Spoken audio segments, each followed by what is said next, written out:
guys, welcome to my channel. It's me, Manita Vansari. तपाईँको बहिनी, तपाईँको साथी, यो चाहिँ मात्र मनिता भन्सारी। फेरि पनि आज पुराणमा आएको छु है, डेजु भर्खरै आइपुगेको। सो हेर्दै गर्नु होला है, तपाईँ सबैजनाले अनि मिठो कमेन्ट चाहिँ गर्नुपर्यो है। सो म तपाईँहरूलाई देखाउँदैछु है, म जानेछु है, अनि हेर्दै गर्नु होला।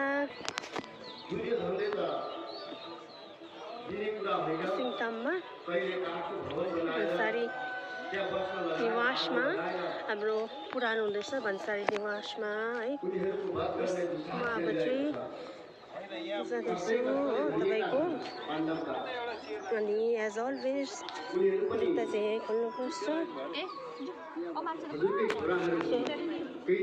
मैले जुत्ता खोलेर राखिसकेँ।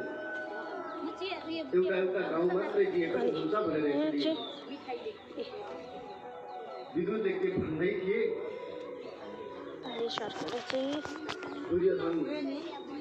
बाहिरबाट भित्र आउँछन्, भित्र आएर भन्न लाग्छन् अरे तिम्रो यत्रो हिम्मत भयो अब मैले के गर्दैछु भन्ने।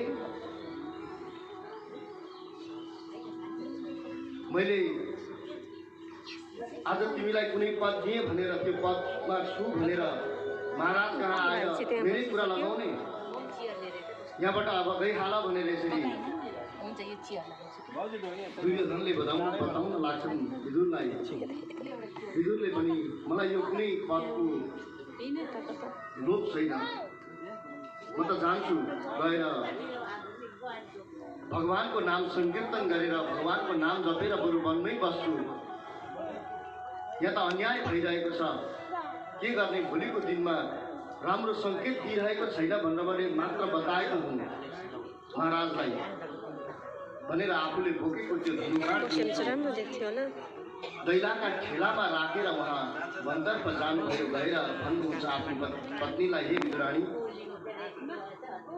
अब जाउँ, यहाँ बस्नु पर्दैन, हामी वनतर्फ जाउँ, मैले पदभारहरू सबै सुम्पिदिइसकेँ भनेर वनतर्फ लाग्नुहुन्छ विदुरजी महाराज। यहाँ कति राम्रो दिव्य उपदेश दिनुभएको छ भने जब उहाँ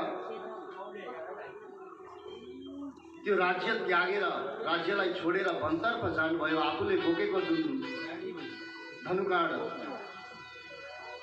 दैलाको ठेलामा राखेर जानुभयो, बताउँदै हुनुहुन्छ के